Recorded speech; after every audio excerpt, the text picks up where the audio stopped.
The galaxy is vast and full of noise, but here, in this quiet space, we can sift through the whispers of time. Tonight, we turn our attention to one of the galaxy's oldest and most enduring powers.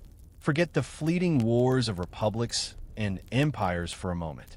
We are peeling back the layers of myth and cosmic dust to understand the long, sluggish, and surprisingly complex history of the Hutts. Much of what we will discuss is drawn from chronicles and tales that are now deemed legends. In these older stories, we find a rich, detailed tapestry of the Hutt's beginnings. Official canon records are often quiet on these ancient days, so we will tread softly, noting where the path of established fact gives way to the mists of older lore. Let yourself drift as we explore the origins of this formidable species, long before they became the galaxy's most infamous crime lords.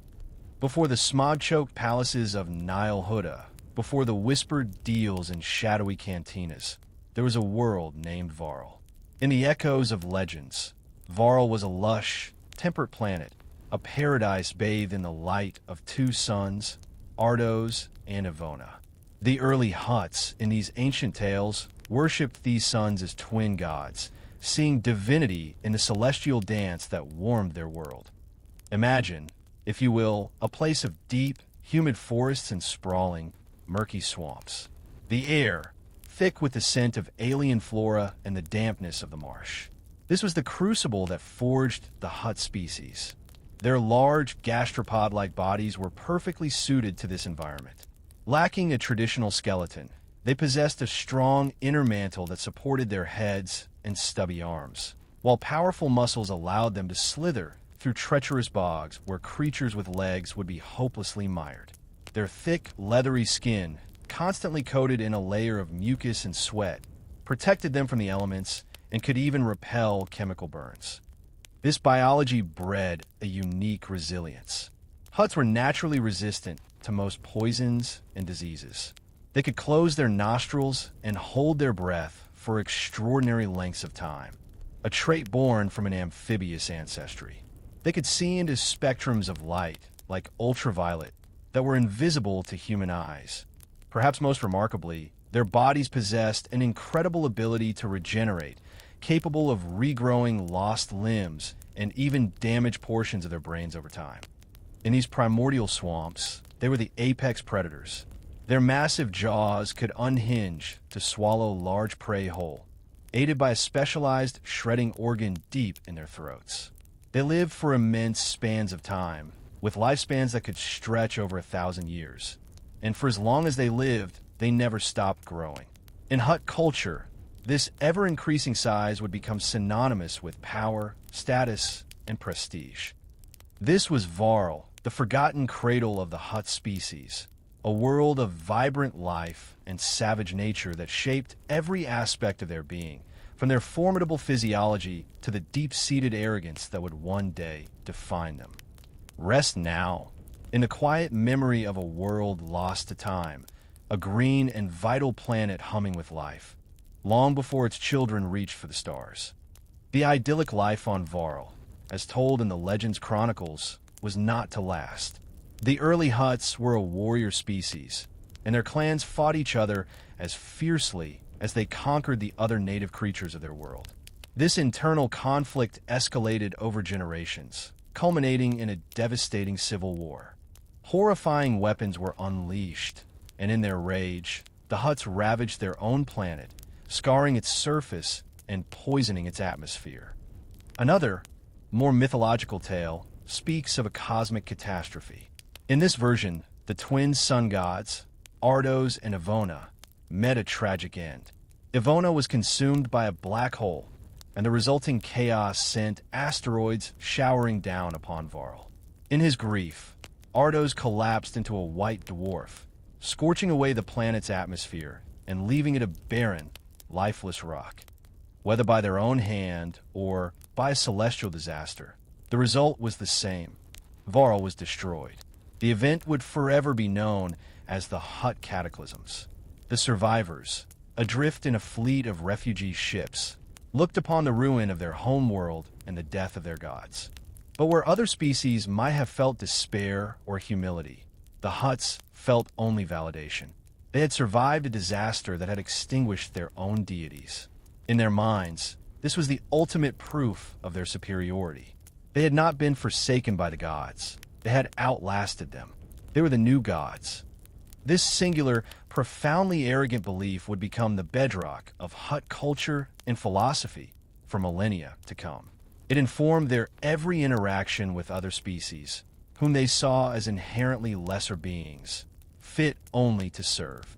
They carried this newfound sense of divinity with them as they searched the galaxy for a new home. That new home would be a temperate forest world called Evakar, a planet already inhabited by a primitive, humanoid species known as the Evoshii. The Hutts did not arrive as conquerors in the traditional sense. They came as traders. With their advanced technology, they offered the Evoshii marvels in exchange for land. The deals, of course, were swindles. The Evoshii, unable to comprehend the scale of Hutt ambition, traded away their world piece by piece until the Hutts owned it all. The Evoshii were displaced, relegated to the planet's moon, and became a permanent underclass, a grim footnote in the story of the Hutts' relentless expansion. The Hutts remade Evakar in their own image. They tore down the forests, drained the seas, and established a polluted, swampy wasteland that reminded them of their long-lost Varl. And they gave it a new name in their own language, Nile Huda, the glorious jewel. Let the echoes of this ancient tragedy soothe you. A world traded away, a people displaced, and a new order founded on a belief in self-made divinity. All is quiet now on the glorious jewel.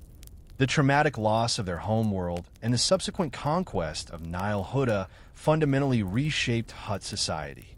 The old ways of open warfare between clans, which had led to their self-destruction, were abandoned. They needed a new system, one that could channel their inherent greed and ambition without risking total annihilation. From the ashes of the cataclysms, the philosophy of the Kajjitic was born. The word itself, in simple terms, means someone must have it. So why not us?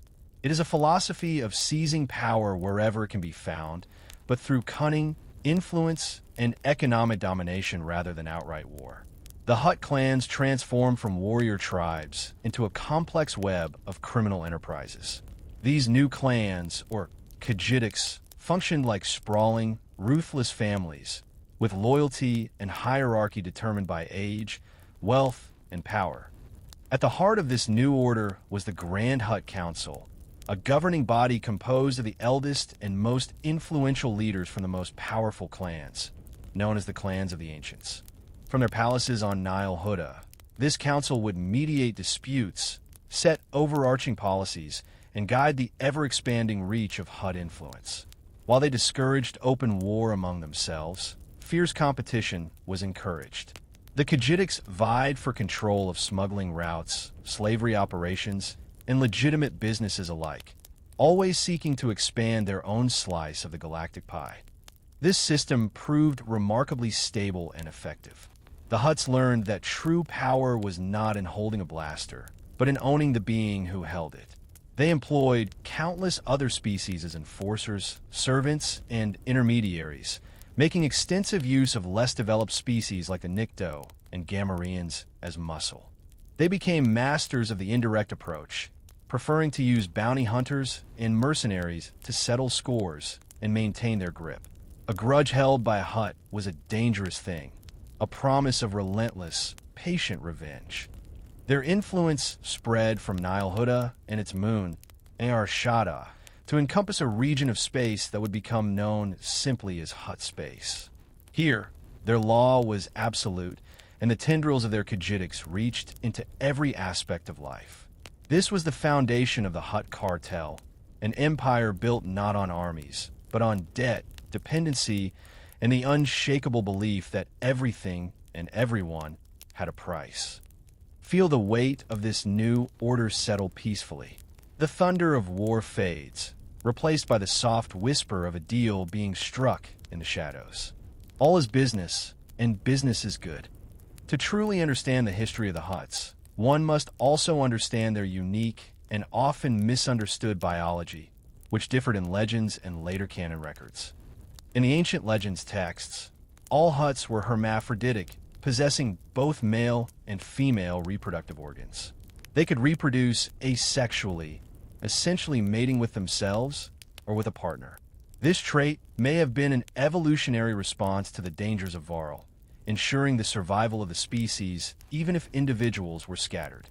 A newborn Huttlet, no bigger than an orange, would spend the first 50 years of its life nestled in its parents' brood pouch, absorbing nutrients and knowledge before emerging. Adulthood wasn't considered to be reached until the age of 200. Later, in official canon, this was revised. The Hutts were established as having two distinct sexes, male and female, much like many other species in the galaxy. Regardless of the method, clan lineage was vital to a Hutt's place in the Kajjitic system. The physical presence of a Hutt was an instrument of power in itself. Their sheer size and weight were symbols of status. While they appeared soft and bloated, they were incredibly strong, with thick layers of muscle beneath their blubbery hides. Their muscular tails could deliver lethal blows, and their skin was notoriously difficult to grasp or injure. They were also immune to many otherwise deadly chemicals and could even survive being swallowed by creatures like the Sarlacc, a testament to their indigestible nature. One of their most significant biological traits was a natural defense against mental intrusion. The force abilities that could sway the minds of weaker-willed species were utterly useless against a Hutt. This mental fortitude, combined with their cunning and immense lifespans, made them formidable negotiators and masters of manipulation. An elder Hutt was a living repository of centuries of knowledge, grudges, and secrets, their minds as impenetrable as their fortified palaces. This unique combination of physical resilience, long life, and mental immunity created a species perfectly engineered for a life of patient, calculating, and ruthless ambition. Their bodies were fortresses, their minds were vaults, and their perception of time was a weapon others could barely comprehend. Let your own mind be still. Feel the slow, patient rhythm of a creature that measures its life in centuries. There is no need for hurry, no cause for alarm. All is unfolding as it should. The air itself seems to have weight on Nar Shaddaa. It's a cocktail of toxic rain, exhaust fumes from 10 million speeders, and the recycled breath of 1 trillion souls, all crammed into glittering towers that stab upwards into a permanently dark sky. Down in the vertical city's deepest canyons, where the glow of neon signs is the only sun you'll ever see, a deal is being struck. A nervous Radian captain shifts his weight, his large, black eyes darting from the shadowed corners of the landing bay to the massive, slug-like form before him. That form belongs to Gardulla the Elder, a matriarch of the Besadii Kajjitic. Her immense tail twitches almost imperceptibly, the only sign of her impatience.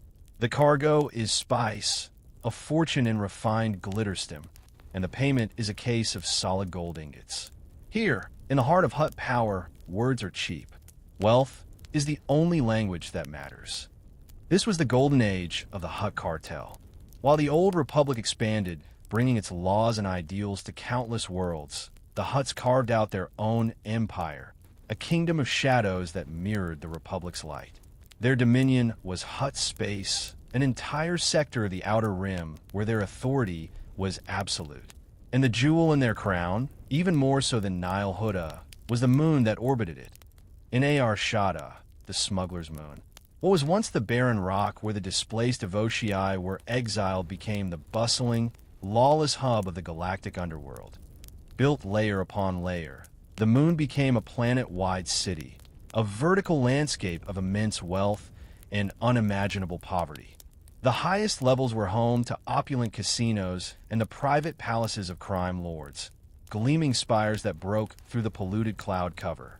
Below, in the perpetual twilight of the middle sectors, were the bustling markets, cantinas, and spaceports where the galaxy's less reputable business was conducted. And in the Undercity, the lowest, darkest levels, lived the forgotten and the desperate, a teeming population trapped in the moon's toxic foundations. the Republic largely turn a blind eye. As long as the Hutts confined their most illicit activities to their own territory, a fragile, unspoken truce held. The Hutts, for their part, grew fantastically wealthy by providing everything the Republic outlawed: illegal weapons, forbidden technologies, and most profitable of all, slaves. They controlled the galaxy's spice trade, the addictive substance mined on worlds like Kessel, and their smuggling routes were the veins through which the underworld's lifeblood flowed. This was the cartel at its zenith, a stable, thriving empire built on vice, greed, and the careful management of chaos. Let the hum of the city moon lull you. Imagine the distant glow of neon lights through a hazy window, a soft and steady pulse in the deep, dark night. All is quiet. All is profitable. The Hutt Cartel was never a monolith. It was a constantly shifting alliance of ambitious clans, each Kajjitic playing a long, patient game of influence and betrayal against the others. While the Grand Hutt Council on Nile Huda maintained a semblance of order, preventing all-out war, the competition between the clans was ruthless and unending. Two of the most powerful and bitter rivals, whose feud is a cornerstone of Legends lore, were the Desiligic and Besadii clans. Think of them as two ancient, powerful beasts circling one another. The Desiligic clan, whose members included the infamous Jabba, were known for their traditionalist views. They were masters of smuggling, slavery, and assassination, with their power base firmly rooted on tattooing. The Besadii clan, on the other hand, were seen as upstarts. They were pioneers in the spice trade, particularly in a new, potent variant known as glitterstim, and their influence was growing rapidly. This rivalry was a quiet poison that seeped into every level of the Hutt underworld. The game was played not with armies, but with proxies. A Besadii freighter carrying a priceless spice shipment might mysteriously suffer a hyperdrive malfunction in a pirate-infested sector. Pirates secretly on the Desiligic payroll. In response, a key Desiligic weapons contract with a planetary government might be sabotaged by a Besadii agent whispering tales of faulty merchandise into the right senator's ear. Betrayal was commonplace, and loyalty was a commodity to be bought and sold. To manage their sprawling enterprises, the Hutts created the position of Vigo. These were lieutenants, capos who oversaw specific sectors or operations. While some Vigos were Hutts, many were drawn from other species, cunning and ambitious individuals who had proven their worth. They were the public faces of the Hutts' shadowy dealings, a buffer between the clan leaders and the dangerous work on the ground. To be a Vigo was to hold immense power, but it was also to sit on a throne of knives. One misstep, one sign of disloyalty, and a Vigo could find themselves on the galaxy's most wanted list, with a bounty placed by their former masters. This internal strife, this constant, simmering conflict, was the engine that drove the cartel. It kept the clans sharp, prevented complacency, and ensured that only the most cunning and ruthless rose to the top. The galaxy was their chessboard, and the game would last for centuries. Do not mind the plots and schemes. They are but distant whispers, a story of ambition told in a language of shadows. Let them fade into the background, like the soft rustling of old parchments. For thousands of years, the Hutts had thrived by remaining aloof from the galaxy's grand conflicts. They were content to profit from the wars of others, selling to both sides and ensuring their own power remained untouched. But there was one moment, recorded in the old Legends chronicles, when this policy of neutrality was shattered, teaching them a lesson that would be seared into their collective memory for millennia. This was the Great Hyperspace War. The conflict began when the ancient Sith Empire, led by the ambitious Dark Lord Naga Sadow, launched a surprise invasion of the Republic. Sadow, seeking allies and resources, approached the Hutts. He offered them wealth and new worlds to rule in exchange for their support. The Hutts, led by a powerful warlord named Arba, were tempted. They saw an opportunity to expand their influence beyond their traditional borders, and, for a time, they allied with the Sith. They provided ships, weapons, and access to their secret hyperspace routes. For a moment, it seemed the alliance would be a masterstroke. The Sith forces, bolstered by Hutt resources, struck deep into Republic territory. But Naga Sadow was a Sith Lord, and betrayal was his nature. The alliance was merely a convenience. As the war turned against him, Sadow abandoned his Hutt allies without a second thought, leaving them to face the wrath of the victorious Republic fleet. The repercussions were severe. The Republic, though victorious, was wary of the Hutt's duplicity.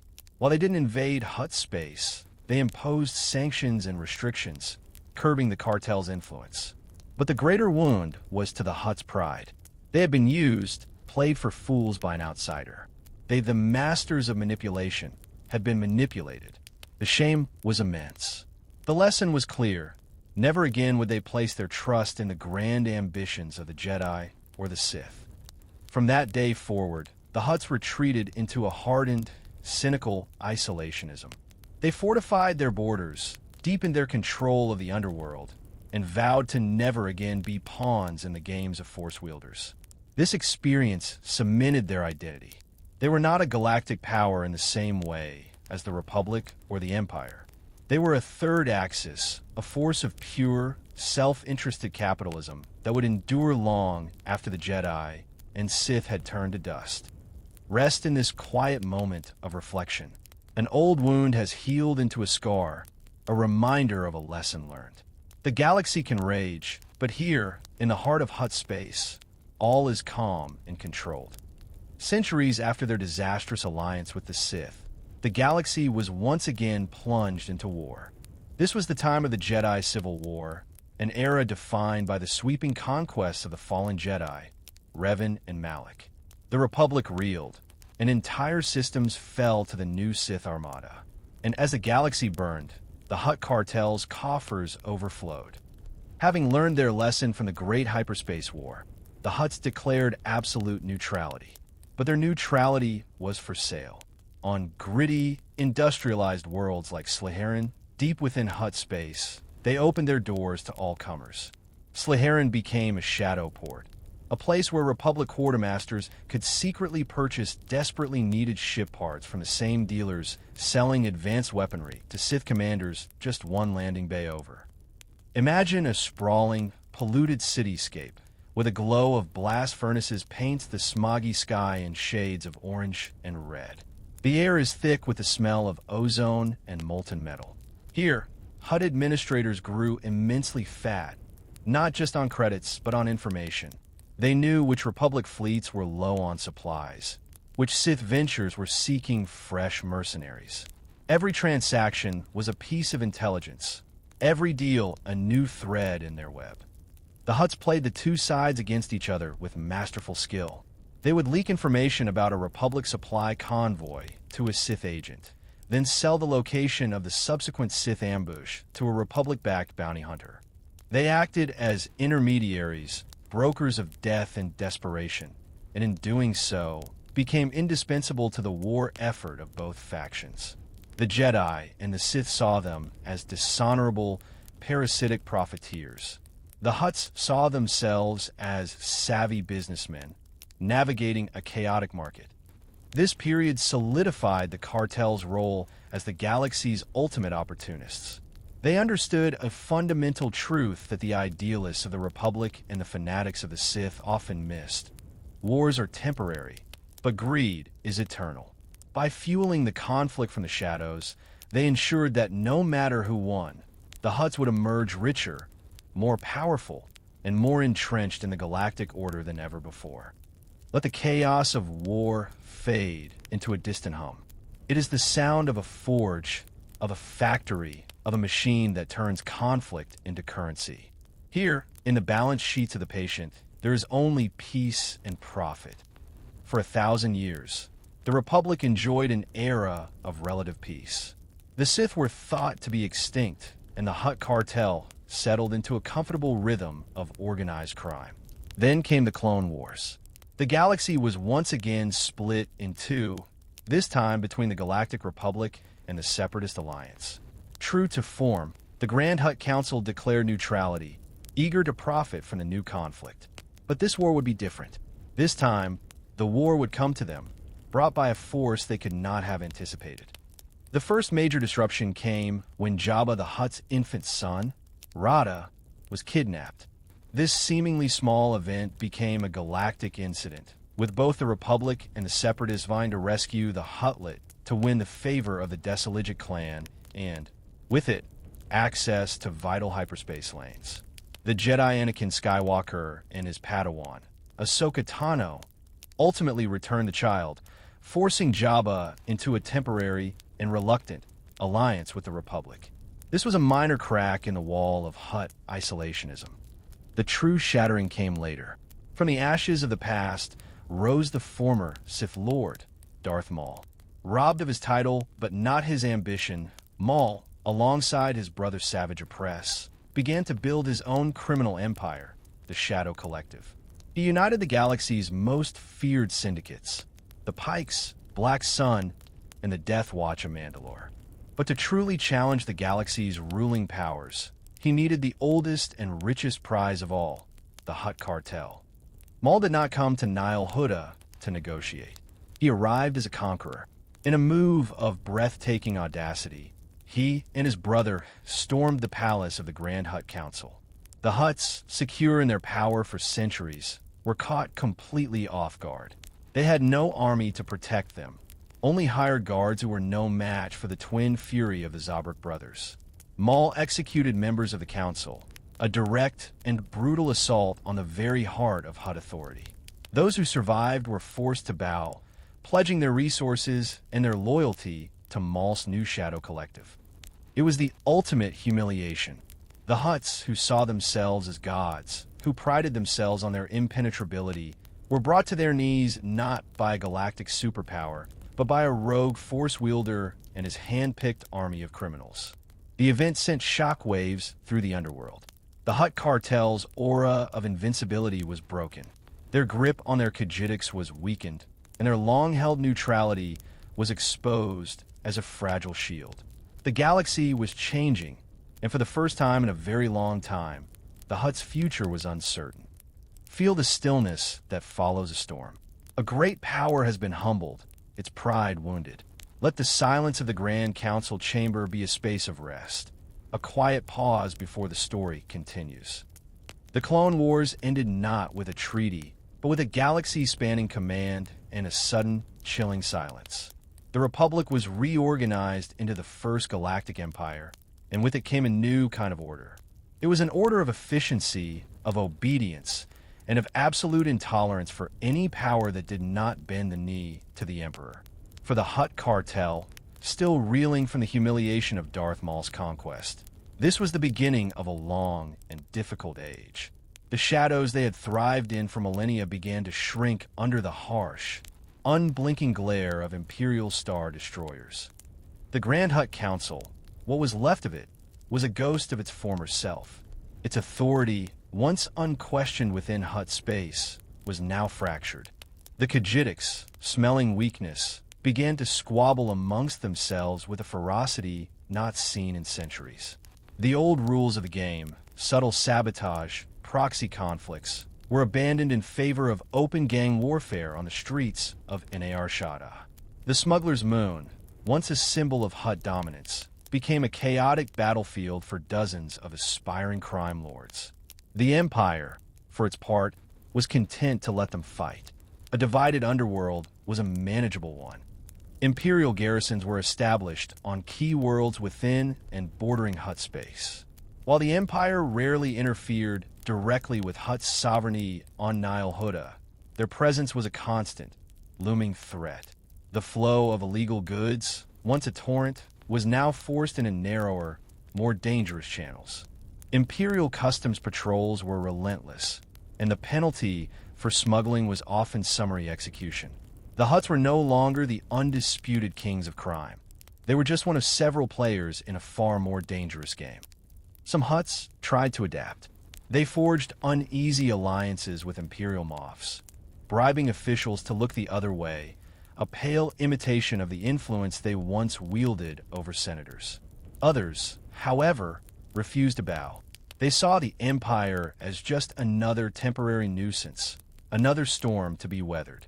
One such Hutt, whose name would become legend, decided that the best way to survive this new era was not to hide in the core of Hutt space, but to stake a claim on the galaxy's farthest, most lawless frontier.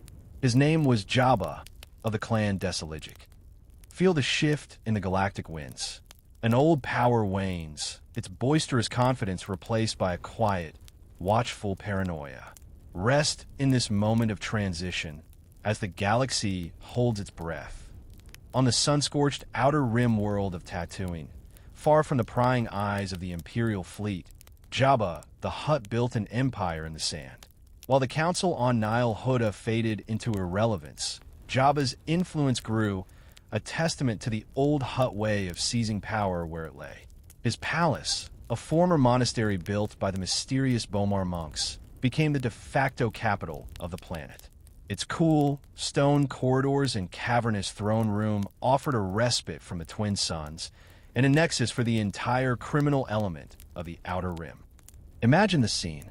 The air in the throne room is thick with the smoke of exotic spices and the smell of unwashed bodies. In the gloom, the silhouettes of the galaxy's most dangerous mercenaries and bounty hunters can be seen, their loyalty bought with credits and promises of high-stakes work. Sycophantic courtiers, like Jabba's major domo Bib Fortuna, whisper secrets and opportunities into the ears of visitors. In the center of it all, reclining on a stone dais, is Jabba himself. His immense, slug-like body is a mountain of flesh, his half-closed eyes missing nothing. A Kowakian monkey lizard shrieks with laughter, a sound that echoes off the damp walls. This was Jabba's court, a place of danger, opportunity, and casual cruelty. Jabba controlled nearly every illicit activity on the planet. He owned the cantinas in Mos Eisley and Mos Espa. He funded the deadly pod races, and he ran the most extensive smuggling and slave trading operations in the sector. His methods were classic Hutt. He rarely dirted his own hands, preferring to use a vast network of intermediaries. He would loan money to desperate moisture farmers, then send bounty hunters to collect when they inevitably defaulted. He would hire smugglers like Han Solo for risky cargo runs, then place a bounty on their heads for the slightest transgression. His power was absolute because the Empire simply did not care about a backwater desert world like Tatooine. It was the perfect environment for a Hutt to thrive, lawless, corruptible, and far from the centers of Imperial power. Jabba became a symbol of the cartel's enduring nature. Even as the organization as a whole was in decline, individual Hutts could still carve out powerful fiefdoms through sheer force of will and an utter lack of scruples. For a time, Jabba was the most powerful gangster in the galaxy, a king on a throne of sand and sin. Let the low hum of the palace and the distant desert wind be your lullaby. In this den of villains, there is a strange sort of peace, the peace of order, however ruthless, in a lawless land. Power, for a Hutt, is often measured in weight and displayed through dominance. Jabba the Hutt, at the height of his influence, kept a court of sycophants, assassins, and slaves. Among them was a human woman, a captured princess from a dead world, forced to wear chains as a symbol of his ultimate control. This act of dominance, so typical of a Hutt's arrogance, would prove to be his undoing. The chain, meant to be a symbol of his power over others, became the instrument of his death. The events are etched into galactic history. The daring rescue of the smuggler Han Solo from his carbonite prison. The arrival of a mysterious Jedi Knight, Luke Skywalker, who warned Jabba to release his friends or face destruction. Jabba, in his supreme arrogance, laughed. He had seen Jedi come and go. He had outlasted their republic. He believed himself untouchable, a god in his own desert domain. He sentenced the Jedi and his friends to a slow, agonizing death in the great pit of Carkoon, to be digested over 1,000 years in the belly of the Sarlacc. It was to be his final, grandest spectacle of power. Aboard his personal sail barge, the Katana, Jabba watched as his prisoners were led to the plank. He lounged on his pillows, confident in his victory. But he had miscalculated. He had underestimated the resolve of his enemies, and most of all, the quiet fury of the woman chained to his throne. As chaos erupted, as the Jedi revealed his true power, the princess, Leia Organa, saw her moment. She took the very chain that bound her, looped it around Jabba's massive neck, and pulled. There was no grand explosion, no final, villainous monologue. There was only a desperate, silent, undignified struggle. The great Jabba the Hutt, the crime lord who ruled a world, was choked to death by his own slave. His immense body went limp, his reign ending not with a bang, but with a choked gurgle in the sands of Tatooine. His sail barge exploded moments later, a funeral pyre for a fallen prince. The death of Jabba sent a shockwave through the galactic underworld. It was more than the death of a single Hutt. It was a symbolic moment. The age of the untouchable Hutt crime lords was over. In the silence that follows, there is a sense of release. A great weight has been lifted. Let the quiet of the empty throne room soothe you into a state of deep and peaceful rest. The death of Jabba the Hutt created a power vacuum that the already weakened cartel could not fill. The Desaligic clan, Jabba's own Kajjitic, was thrown into chaos. His various lieutenants and relatives turned on one another, fighting for control of his crumbling empire on Tatooine. But none possessed Jabba's cunning or his sheer presence. His palace fell into ruin, and his operations were swallowed up by his rivals. The Galactic Civil War raged on, culminating in the Empire's defeat at the Battle of Endor. And as the New Republic rose from the ashes, the Hutts found themselves more marginalized than ever.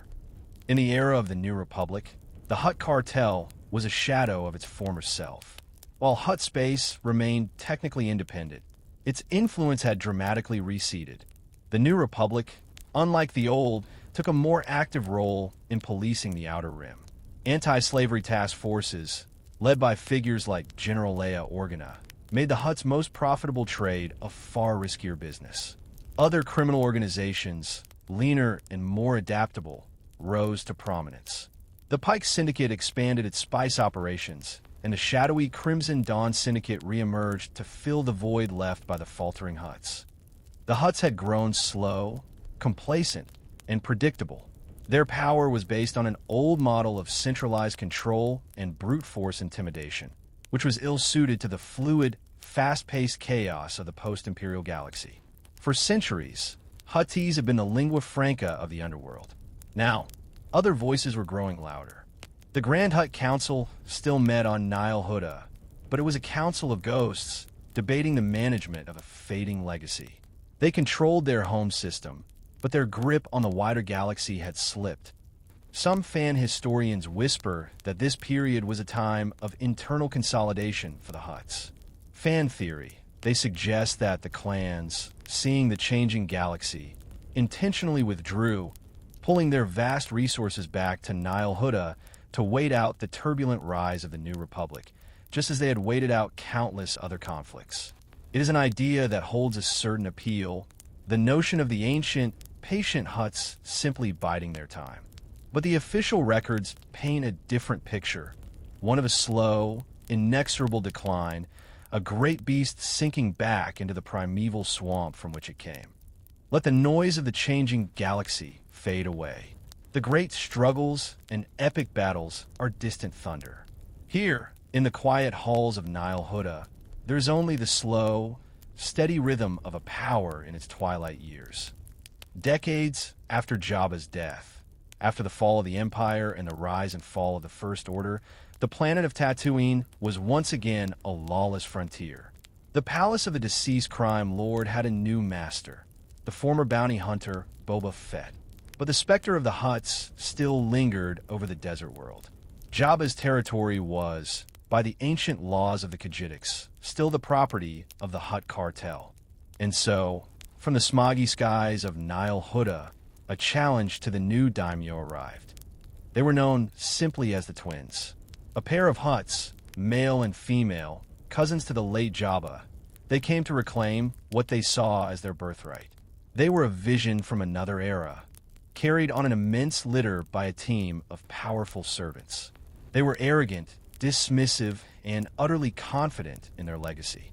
They brought with them a champion, the fearsome Wookiee gladiator Black Chrysanthemum, a living symbol of their power to command even the most formidable creatures. Their arrival was a statement. The Hutts had not forgotten Tatooine. Their challenge, however, was not one of open warfare. This was not the cartel of old, when their initial attempts at intimidation failed, and they learned that their claim was being contested not only by Fett, but also by the powerful Pike Syndicate. The twins made a decision that would have been unthinkable for Hutts of a previous generation. They retreated. They admitted that the fight would be bad for business, gifted their Wookiee gladiator to their rival as a sign of truce, and departed the planet, vowing never to return. This act spoke volumes about the state of the Hutts. They were still wealthy, still influential enough to command fear, but they were no longer the apex predators of the underworld. They had become pragmatic, cautious business beings, weighing risks in a way their arrogant ancestors never would have. They chose profit over pride, a sign that the ancient, godlike certainty that had defined their species for millennia had finally begun to erode. The fire of Varl had cooled, leaving behind the embers of a once great power, still capable of heat, but no longer a raging inferno. Rest now, as the great litter of the twins recedes into the desert horizon. A conflict has been avoided. A deal has been made. The quiet of the sands settles over everything once more. And so, our story comes to a close. From the lush swamps of a long-lost world to the neon canyons of the smuggler's moon. From the throne rooms of galactic tyrants to a quiet retreat into pragmatism. The history of the Hutts is a testament to endurance. They outlasted the Old Republic. They profited from the Clone Wars. They survived the Empire. And they watched from the margins as the New Republic fought the First Order. They are a constant, a slow-moving, gravitational force in a galaxy of fleeting conflicts. What is their legacy? It is not one of noble monuments or heroic deeds. Their legacy is etched into the very fabric of the galactic underworld. It is the language of Huttese, still spoken in every shadowy cantina and back-alley deal from Coruscant to the Outer Rim. It is the smuggling routes they carved through hyperspace, pathways still used by spice runners and arms dealers. It is in the very concept of the Kajjitic, the blend of family and criminal enterprise, a model that other syndicates would adopt and adapt for generations to come. The Hutts taught the galaxy a fundamental lesson. That power need not come from the barrel of a blaster or the blade of a lightsaber. It can come from a contract, from a debt, from owning the supply chain. They were the ultimate capitalists in a galaxy defined by ideology. Their only belief was in the power of wealth, and their only god was profit. While Jedi and Sith debated the nature of the Force, the Hutts were calculating interest rates. And so, as you drift into a deep and final rest, imagine the Hutts, not as monstrous villains, but as a force of nature. Like a great, slow-moving glacier, they carved their path through the galaxy, patient, relentless, and unstoppable. They may have receded from their peak, their power diminished, but like the swamps of Nile Huda, they remain. They linger in the shadows, a permanent part of the galactic ecosystem, a timeless reminder that even in a galaxy of star-destroying weapons and godlike powers, sometimes the most enduring force of all is simple, patient, and unshakable greed. Sleep now. The story is told. The whispers of history fade into a deep and comforting silence. All is quiet among the stars.